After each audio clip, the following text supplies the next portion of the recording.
하나님의 말씀 함께 읽도록 하겠습니다. 요한복음 5장 31절부터 47절까지 말씀, 조금 길지만 우리 집중하면서 같이 읽고 하나님의 말씀을 배우도록 하겠습니다. 5장 31절 제가 먼저 읽겠습니다. 내가 만일 나를 위하여 증언하면 내 증언은 참되지 아니하되 나를 위하여 증언하시는 이가 따로 있으니 나를 위하여 증언하시는 그 증언이 참인 줄 아노라. 너희가 요한에게 사람을 보내매 요한이 진리에 대하여 증언하였느니라. 그러나 나는 사람에게서 증언을 취하지 아니하노라. 다만 이 말을 하는 것은 너희로 구원을 받게 하려 함이니라. 요한은 켜서 비추이는 등불이라. 너희가 한때 그 빛에 즐거이 있기를 원하였거니와 너희는 더 큰 증거가 있으니 아버지께서 내게 주사 이루게 하시는 역사, 곧 내가 하는 그 역사가 아버지께서 나를 보내신 것을 나를 위하여 증언하는 것이요 또한 나를 보내신 아버지께서 친히 나를 위하여 증언하셨느니라. 너희는 아무 때에도 그 음성을 듣지 못하였고 그 형상을 보지 못하였으며 너희 속에 거하지 아니하니 이는 그가 보내신 이를 믿지 아니함이리라. 너희가 성경에서 영생을 얻는 줄 생각하고 성경을 연구하거니와 이 성경이 곧 내게 대하여 증언하는 것이니라. 그러나 너희가 영생을 얻기 위하여 내게 오기를 원하지 아니하는도다. 나는 사람에게서 영광을 취하지 아니하노라. 다만 하나님을 사랑하는 것이 너희 속에 없음을 알았노라. 나는 내 아버지의 이름으로 왔음에 너희가 영접하지 아니하나 만일 다른 사람이 자기 이름으로 오면 영접하리라. 너희가 서로 영광을 취하고 유일하신 하나님께로부터 오는 영광은 구하지 아니하니 어찌 나를 믿을 수 있느냐. 내가 너희를 아버지께 고발할까 생각하지 말라. 너희를 고발하는 이가 있으니 곧 너희가 바라는 자 모세니라. 모세를 믿었더라면 또 나를 믿었으리니 이는 그가 내게 대하여 기록하였음이라. 함께 읽겠습니다. 그러나 그의 길도 믿지 아니하거든 어찌 내 말을 믿겠느냐 하시니라. 아멘. 오늘 말씀은 예수님에 대한 증거와 믿음이라는 제목으로 하나님의 말씀을 나누겠습니다. 요한복음 벌써 18번째 시간인데, 예수님은 지난 시간 우리가 배웠던 것처럼 38년의 병자를 고치신 이후에 유대인과 대화를 나누고 계십니다. 유대인과의 대화는 썩 좋은 분위기의 대화가 아니었어요. 왜 그렇습니까? 유대인들이 예수님의 모습을 보면서 예수님을 죽이기로 결정했기 때문에. 무슨 이유 때문이죠? 안식일을 범하고 하나님을 아버지라 불렀기 때문에. 율법을 어기고 신성을 모독했기 때문에 이제 예수님을 고발할 생각이었어요. 유대인들이 종교재판을 회부해서 예수님을 심판하려고 하는 것입니다. 그 과정 중에서 예수님이 자기 자신에 대해서, 예수님에 대해서 변호하고 계시는 내용입니다. 그래서 여러분, 요한복음 5장을 보면요, 아주 중요하게 나오는 단어들을 살펴보면 이런 단어들이 나와요. 심판, 지난주에 배웠죠. 심판. 또 오늘 읽은 본문에서 증언, 증인, 증거, 고발, 이런 단어가 나오죠. 이런 단어는 주로 어디에서 쓰는 용어입니까? 재판장에서 쓰는 용어죠. 여러분, 재판에 관련된 영화 많이 보셨어요? 재판에 관련된 영화의 제일 하이라이트가 뭡니까? 재판을 막 하고 있는데 갑자기 잠깐만요 하면서 증인을 초청합니다 하면서 증인이 딱 나와서 결정적인 증거를 말하죠. 결정적인 증언을 말하죠.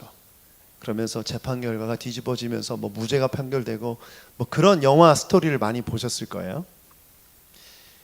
여러분, 재판에서 가장 중요한 게 뭡니까?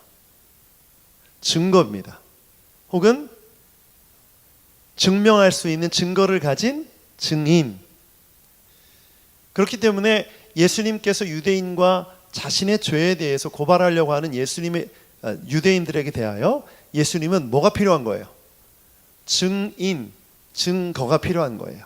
내가 하나님의 아들임을, 내가 하는 일이 옳은 일임을 증언하고 증거를 보여줘야 되는 거죠. 그래서 예수님이 마치 재판장에서 변호사가 증인을 신청합니다 이렇게 말하듯이 내 증인을 신청합니다. 내 증인은 누굽니까? 바로 하나님이십니다 라고 말하는 겁니다. 내 증인은 누구다? 하나님 아버지다. 그래서 오늘 우리에게 주시는 첫 번째 메시지 같이 한번 읽어보죠. 시작. 하나님은 예수님을 증거합니다. 31절부터 38절인데 우리가 너무나 긴 말씀을 아까 읽었기 때문에 먼저 31절 한번 읽어보도록 하겠습니다. 31절만 시작. 내가 만일 나를 위하여 증언하면 내 증언은 참되지 아니하되. 32절도 읽죠. 시작. 나를 위하여 증언하신 이가 따로 있으니 나를 위하여 증언하시는 그 증언이 참인 줄 아노라. 나를 위하여 증언하는 이가 따로 있다고 말하잖아요.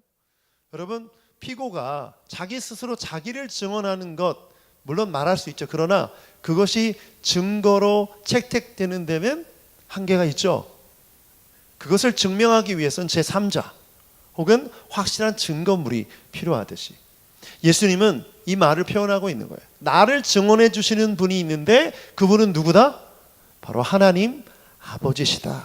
아버지가 나를 증언해 주신다. 그런데 하나님 아버지가 자기 자신을 증언하기 위해서 보낸 사람이 있는데 그 사람이 누구냐? 바로 세례 요한이에요. 그래서 세례 요한에 대한 말씀이 여기에 나오는 거예요. 35절 같이 한번 읽어볼까요? 35절 시작. 요한은 켜서 비추이는 등불이라 너희가 한때 그 빛에 즐거이 있기를 원하였거니와. 36절 내게는 요한의 증거보다 더 큰 증거가 있으니 아버지께서 내게 주사 이루게 하시는 역사 곧 내가 하는 그 역사가 아버지께서 나를 보내신 것을 나를 위하여 증언하는 것이요. 세례 요한이 나를 증거해 줬다. 한때 세례 요한을 통해서 그 빛을 너희들이 맛보았다. 그러나 그 빛은 잠깐 비추이는 빛이다. 그런데 더 큰 증거가 있는데 더 큰 증거는 뭐다? 내가 하는 일. 예수님이 하신 일이 뭡니까? 예수님이 하신 일 지난주에 함께 배웠는데 예수님은 가르치시고 병을 고치시고 천국 복음을 전파하셨죠. 이 세 가지 일을 통해서 하나님이 나를 보내셨다라는 것을 증언하신다. 증명하신다라는 것이죠. 여러분, 그래서 하나님께서 예수님이 증인입니다. 그런데 증인으로서 하나님 아버지가 하신 일이 있는데 두 가지예요. 첫 번째는 사람들을 계속 보내셨어요. 여러분, 구약의 예언자들이 누굽니까? 누가 보낸 사람들입니까? 하나님이 보낸 사람들이죠. 그럼 그 사람들이 하나님의 뜻을 말하면서 결국 예수 그리스도, 하나님의 아들 독생자를 예언했습니다. 그렇죠? 구약 성경에 예수님에 대한 예언들이 많이 나와 있습니다. 그리고 하나님이 이제는 자신의 아들을 보내셔서 예수님이 하시는 모든 일들을 통해서 예수님이 하나님의 아들이심을 드러내는 거예요. 제 아들이 여기 함께 예배하고 있는데 많은 분들이 이렇게 얘기해요. 제 아들을 보면서 제 얼굴이 보인다고. 그 얘기는 뭡니까? 제 아들이라는 증거죠. 또 제 아들의 아버지라는 증거죠. 그건 누구도 부정할 수 없는 거예요. 굳이 주민등록 등본을 떼서 보여주지 않아도 우리가 아는 사람들은 다 알 수 있는 것이죠. 그러니까 예수님이 행하시는 모든 일들은 하나님이 보내시지 않고는 행할 수 있다 없다? 행할 수 없다. 예수님의 가르침은 하나님이 보내시지 않고는 말할 수 없는 것이다. 그러므로 하나님 아버지가 예수님의 증인이며 하나님께서 행하라고 하신 모든 일들이 증거이다 라는 것이죠. 그런데 유대인들이 그걸 믿었습니까? 못 믿었습니까? 믿지 못했죠. 37절 같이 한번 읽어보죠. 시작. 또한 나를 보내신 아버지께서 친히 나를 위하여 증언하셨느니라. 너희는 아무 때에도 그 음성을 듣지 못하였고 그 형상을 보지 못하였다. 증언해 주셨는데 그 음성을 듣지도 못했고 형상을 보지 못했대요. 왜 그렇습니까? 그 이유에 대해서 38절에 설명해 줘요. 자, 38절 읽어보죠. 시작. 그 말씀이 너희 속에 머물러 있지도 않다. 그것은 너희가 그분이 보내신 일을 믿지 않기 때문에. 그가 보내신 일을 믿지 않기 때문에. 쉽게 말하면 믿지 않기 때문에, 그가 보내신 이 예수를 믿지 않고 선지자들을 믿지 않기 때문에 하나님을 보지도 못하고 하나님의 음성을 듣지도 못한다. 여러분, 예수님을 믿지 않으면 하나님의 음성을 듣지 못하고 하나님을 보지 못하는 줄 믿습니다. 예수님을 통해서 하나님을 만나고 하나님의 음성을 들을 수 있는 줄 믿습니다. 그게 이 내용이에요. 그래서 예수님을 믿는 게 정말 중요합니다. 유대인들이 예수님을 믿지 않았기 때문에 하나님의 얼굴을 보지 못한 거예요. 그런데 여러분, 예수님을 믿기가 쉽습니까? 어렵습니까? 예수님 믿기가 쉽습니까? 어렵습니까? 어렵죠. 예수님 믿기가 어려워요. 정말 제가 전도를 하면서 느끼는 건 한 영혼이 정말 예수님을 영접하고 거듭나고 예수님을 따르는 제자가 된다는 건 정말 어려운 일입니다. 예수님 믿고 하나님을 바라보며 하나님 앞에 나아간다는 건 정말 어려운 일이에요. 그 자체로 어렵지만 누가 또 방해하기 때문에, 사탄이 방해하기 때문에 굉장히 어렵습니다. 예수님을 믿기가 어렵습니다. 그런데 하나님께서 그 일을, 죽어가는 영혼들을 구원하는 일을 포기하셨을까요? 하나님은요, 아무리 예수 믿기가 힘들어도, 인간들이 아무리 예수님을 거부하고 하나님을 멀리해도 복음을 전하는 일, 그들을 구원하는 일을 절대 포기하지 않으십니다. 계속해서 선지자를 보내셨고 자기 아들을 보내셨고 지금도 수많은 사람들을 증인으로 세우셔서 보내십니다. 그래서 여러분이 예수님을 믿게 된 거 아닙니까? 제가 말씀을 좀 준비하는데 그런 마음이 들었어요. 오늘 우리 새노력교회 주일 예배 가운데 예수 그리스도를 아직 믿지 않는 사람이 있다면 나를 무엇으로 세운 것인가? 저를 증인으로 세운 거죠. 저는 증거를 가진 증인입니다. 제 증언은 예수 그리스도가 구원자임을 증명할 수 있습니다. 저는 증인으로 이 자리에 서 있는 줄 믿습니다. 제 증언을 믿으시길 축복합니다. 반대로 예수를 이미 믿으신 분들은 무엇을 뜻할까요? 그렇죠. 증언하라고 여러분을 세우신 줄 믿습니다. 여러분 가정 가운데 증언하라고, 하나님의 그 증언처럼 예수 그리스도가 구원자임을 증언하라고 세우신 줄 믿습니다. 증인인데 증언을 안 한다면 증인의 기능이, 증인의 역할을 제대로 감당하지 못하는 것이죠.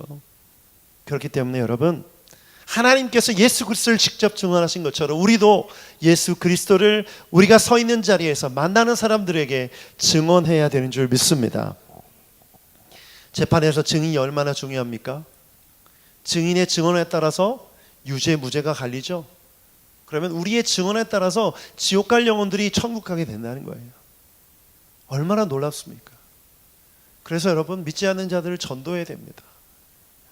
열심히 전도해야 돼요. 그것이 우리가 해야 할 일이죠.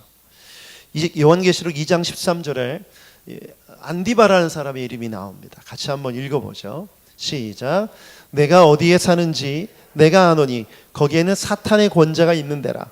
내가 내 이름을 굳게 잡아서 내 충성된 증인 안디바가 너희 가운데 곧 사탄이 사는 곳에서 죽임을 당할 때에도 나를 믿는 믿음을 저버리지 아니하였도다. 안디바는 버가모라는 도시에 살았던 여인이에요. 이 사람은 그리스도인이었고, 그런데 예수님을 믿는 삶을 살았는데 하나님께서 이 안디바에 이렇게 칭합니다. 뭐라고 말하죠? 충성된 증인.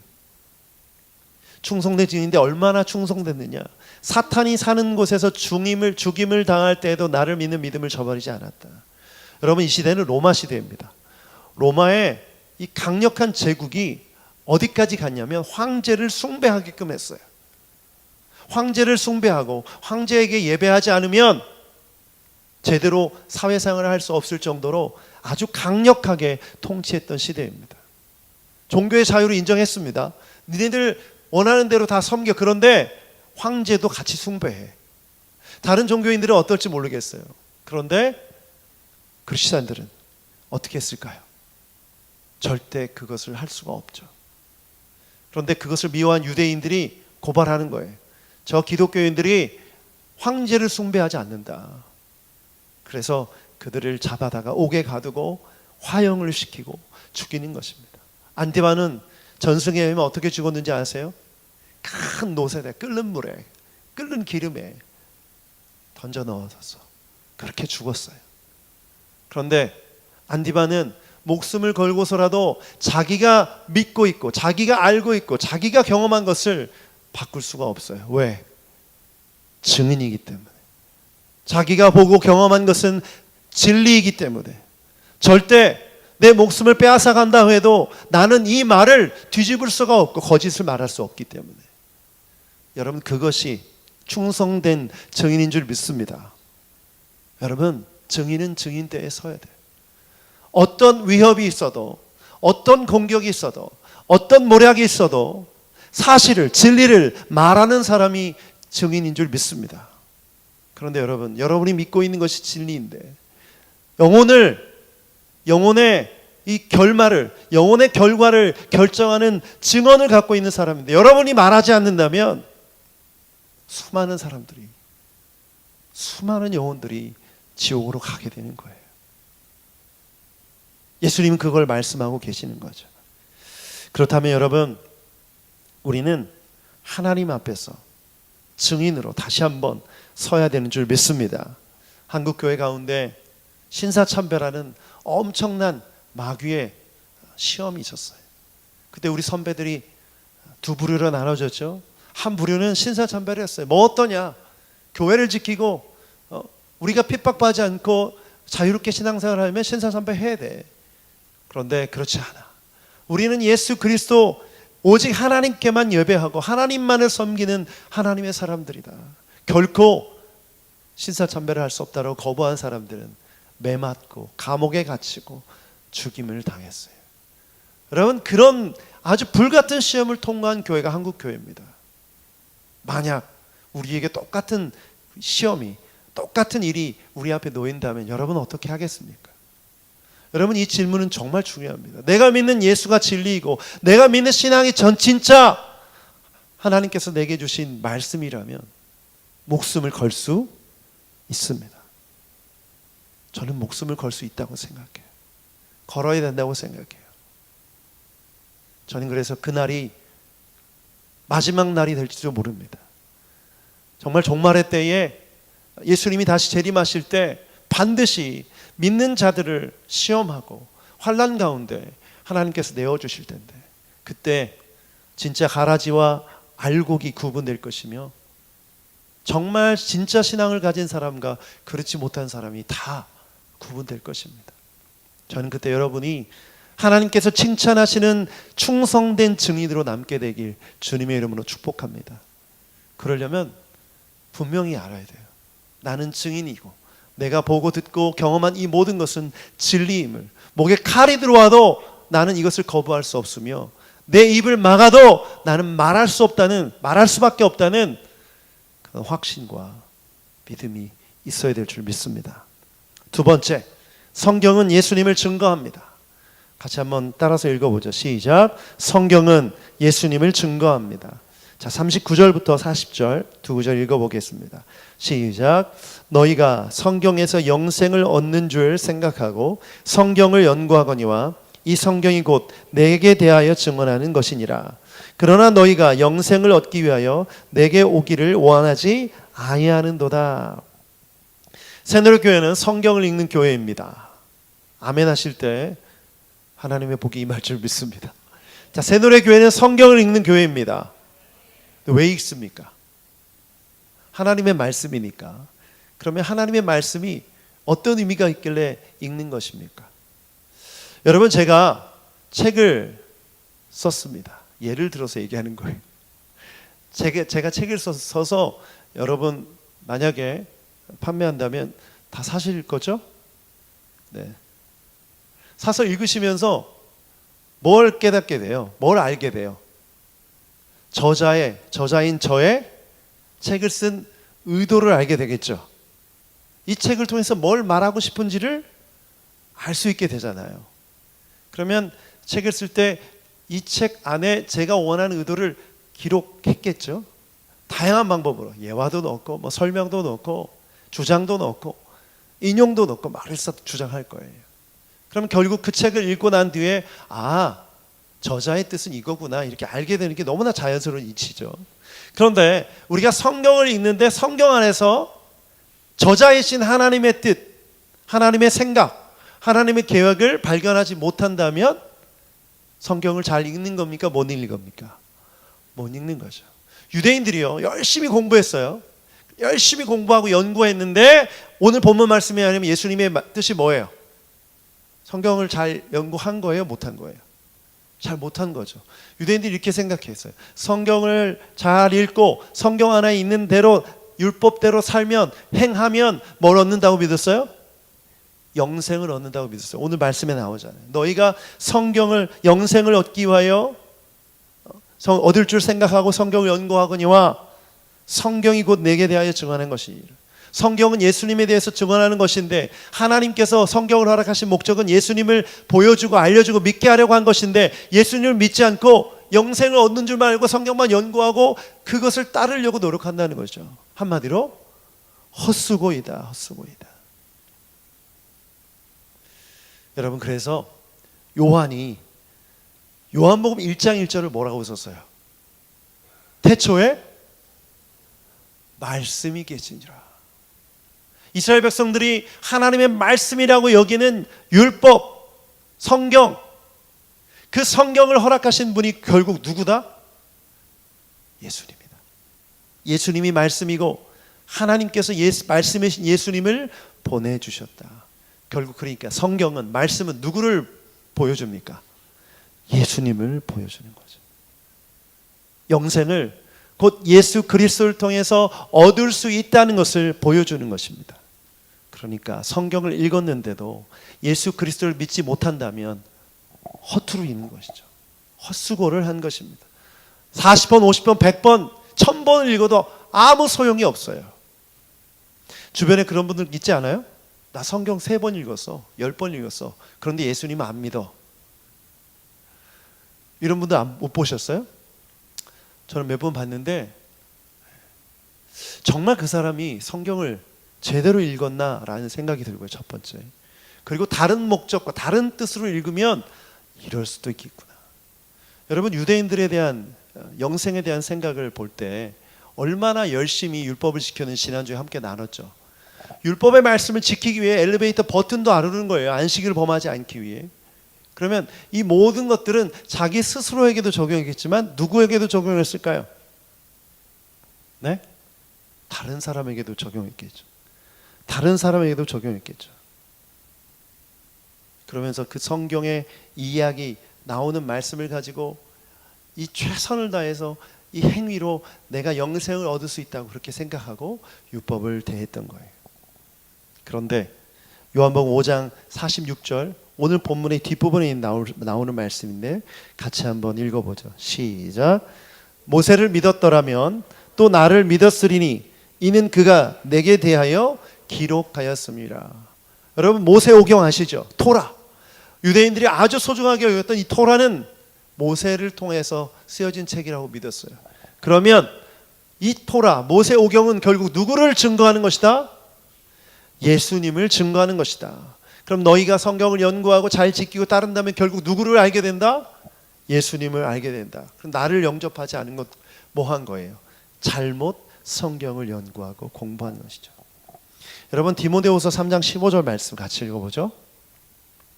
시작. 그대는 어려서부터 성경을 알고 있습니다. 성경은 그리스도 예수를 믿는 믿음으로 말미암아 그대에게 구원을 이루는 지혜를 줄 수 있습니다. 여러분, 이 말씀을 잘 보세요. 이 그대는 디모데를 말합니다. 어려서부터 성경을 알고 있습니다. 그런데 성경은 어떤 역할을 하느냐? 예수 그리스도 그 구원에 이르게 하는 지혜를 줄 수 있는 것이지, 성경을 읽기 때문에 성경 자체가 구원을 주는 것이 아니라는 것입니다. 믿습니까? 성경책을 들고 다니거나 성경책을 읽었다고 해서 구원받습니까?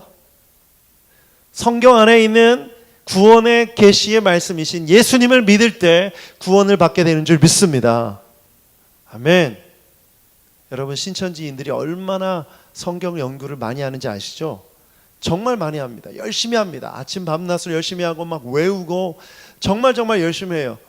그런데 다 뭡니까? 그 열심히 구원에 이르게 합니까?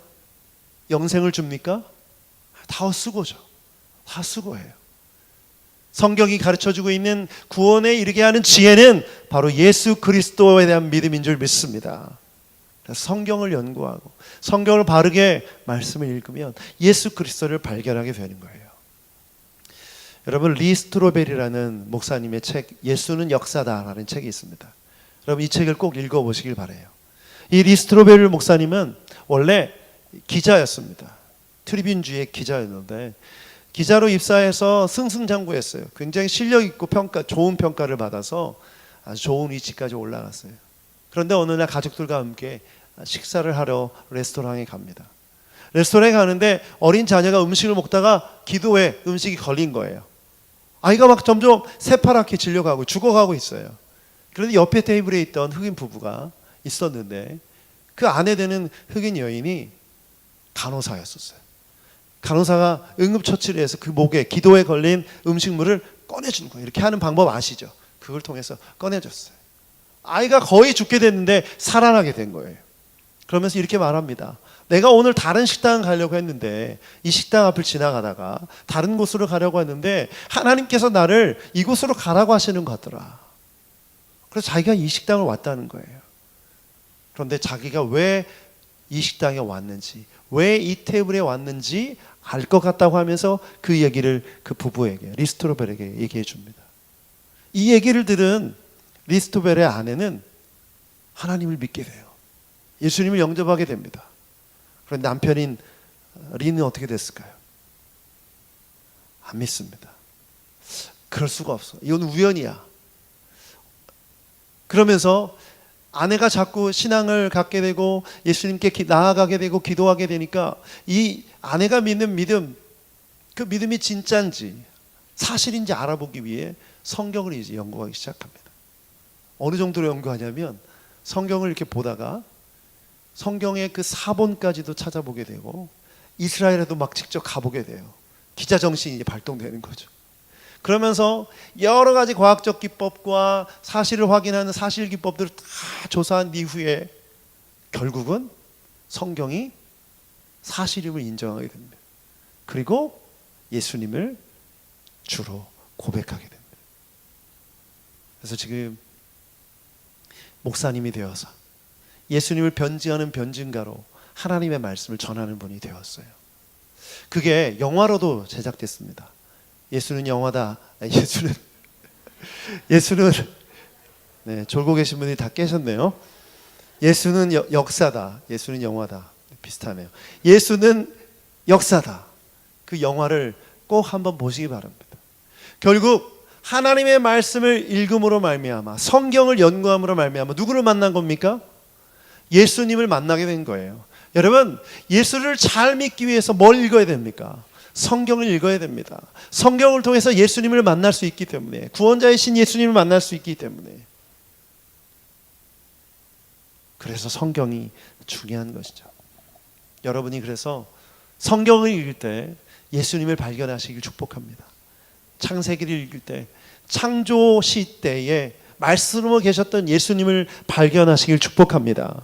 출애굽 가운데 애굽에 갇혀서 죄 가운데 있는 노예 가운데 있는 그들을 해방시키시는 하나님의 계획, 그 구원 계획을 예수 그리스도를 통해서 이루셨습니다. 또 레위기를 통해서 하나님 앞에 예배하고 하나님께 나아갈 때 영원한 제사장이 되시며 제물이 되신 예수 그리스도, 어린 양 되신 예수 그리스도, 그분을 발견하게 되길 축복합니다. 요즘 사무엘하를 읽으면서 여러분 어떤 생각 드셨어요? 야, 어떻게 이런 인간들이 다 있나 싶죠. 그들이 짓는 죄들이 너무 추악하지 않습니까? 이것은 무엇을 보여줍니까? 인간이 어떤 존재를 보여주죠. 인간이 인간 스스로 구원할 수 없음을 보여줍니다. 암논을 통해서 인간 안에 있는 음란을 보게 되죠. 압살롬을 통해서 분노를 보게 되고, 요압을 통해서 폭력을 보게 되고, 그 왕자들의 모습, 군대 장관의 모습들을 통해서 결국 인간 안에 있는 죄성을 보게 됩니다. 인간 스스로 왕의 지위를 가지고 있어도 하나님께서 구원하시지 않으면 받을 수 없다. 결국 우리에게 필요한 건 뭡니까? 바로 예수 그리스도. 하나님의 은혜, 구원의 복음이 필요한 것이죠. 그것을 발견하는 것이 바른 성경 읽기입니다. 성경을 아무리 읽어도 그 예수 그리스도의 은혜, 하나님의 은혜를 우리가 경험하지 못한다면 다 헛수고입니다. 사랑하는 여러분, 새누리교회는 말씀을 읽는 교회입니다. 그냥 읽는 것이 아니라 말씀 속에서 누구를 발견하며 예수 그리스도를 발견하며 읽는 교회인 줄 믿습니다. 그렇게 될 때 유대인들처럼 될 수 없어요. 유대인들처럼 되면 안 됩니다. 세 번째, 하나님으로부터 오는 영광을 구하십시오. 41절부터 44절까지 읽어보겠습니다. 41절 시작. 나는 사람에게서 영광을 취하지 아니하노라. 다만 하나님을 사랑하는 것이 너희 속에 없음을 알았노라. 나는 내 아버지의 이름으로 왔음에 너희가 영접하지 아니하나 만일 다른 사람이 자기 이름으로 오면 영접하리라. 너희가 서로 영광을 취하고 유일하신 하나님께로부터 오는 영광은 구하지 아니하니 어찌 나를 믿을 수 있느냐. 여러분, 유대인들이 예수님을 영접하지 않은 이유가 성경을 잘못 읽었기 때문이라고 우리가 배웠습니다. 그런데 예수님을 영접하지 않은 것뿐만 아니라 성경을 잘못 읽을 때 나타나는 세 가지 특징이 있어요. 오늘 본문 말씀에서 그걸 말씀해 주세요. 첫 번째, 하나님을 사랑하는 사랑이 없다. 하나님을 사랑하는 사랑이 없어요. 42절에 다만 하나님을 사랑하는 것이 너희 속에 없음을 아노라. 성경을 열심히 읽고 율법을 잘 지키는데 사랑이 없다. 두 번째, 다른 사람은 영접한다. 다른 사람은 영접해요. 유대 사람들이 어떤 특징이 있었냐면 정말 막 고상하게 깊이 있게 말씀을 율법을 토라를 풀어주는 랍비가 나타나면 그 사람한테 막 찾아갑니다. 그 사람한테 막 몰려요. 회당에 초청해서 그 말씀을 듣기 위해 사람들이 막 몰려요. 그리고 그 말을 이렇게 받아들여요. 그런 문화가 있었어요. 결국은 뭐냐면 하나님의 아들이신 예수님을 받아들이지 않으면서, 영접하지 않으면서 사람들은 잘도 받아들인다. 왜? 말씀을 통해서 예수님을 믿지 못했기 때문에. 결국 이런 특징이 나타난다는 것이죠. 세 번째는 서로 영광을 주고받는다. 44절. 너희가 서로 영광을 취하고 유일하신 하나님께로부터 오는 영광은 구하지 아니하니 어찌 나를 믿을 수 있느냐. 서로 영광을 취한다. 이 말은 뭐냐면, 여러분, 영광은 언제 나타나냐면 칭찬받을 때 나타납니다. 우리가 하나님을 찬양하죠. 찬양할 때 하나님 앞에 영광이 돌려지는 거죠. 그렇다면 사람에게도 똑같이 적용할 수 있습니다. 여러분이 저를 칭찬하면 그 칭찬을 통해서 제가 뭘 받아요? 영광을 받죠? 그렇죠? 그럼 이 영광을 하나님 앞에 돌리지 않고 내가 취하면, 내가 가지면 어떻게 됩니까? 도둑놈이죠. 도둑질하는 거죠. 왜? 이 영광은 누구에게만 돌려줘야 되니까? 하나님께만 돌려줘야 되니까. 그런데 유대인들끼리 뭐 했대요? 서로 칭찬한 거예요. 서로 칭찬함으로 영광을 주고받은 거죠. 왜 그랬을까요? 여러분, 율법을 열심히 지켰다고 했잖아요. 그러면 율법을 서로 열심히 지킬 때 정죄도 하지만 뭘도 합니까? 칭찬도 하는 거예요. 와, 나는 엘리베이터 탈 때 안 눌렀어. 우와, 대단해, 잘했어. 칭찬해 주는 거예요. 그러면서 나는 잘났다, 나는 잘하고 있다, 나는 괜찮다. 이렇게 유대인들이 신앙생활을 했던 거죠. 우리도 똑같을 수 있죠. 우리가 교회 생활하면서 내가 하는 행위, 나 성경 읽었어, 10번 읽었어, 금식했어, 나 예배 빠지지 않아, 나는 헌금했어. 이것을 스스로 드러내고 다른 사람들의 칭찬을 받기 원하는 모습들이 많이 있지 않습니까?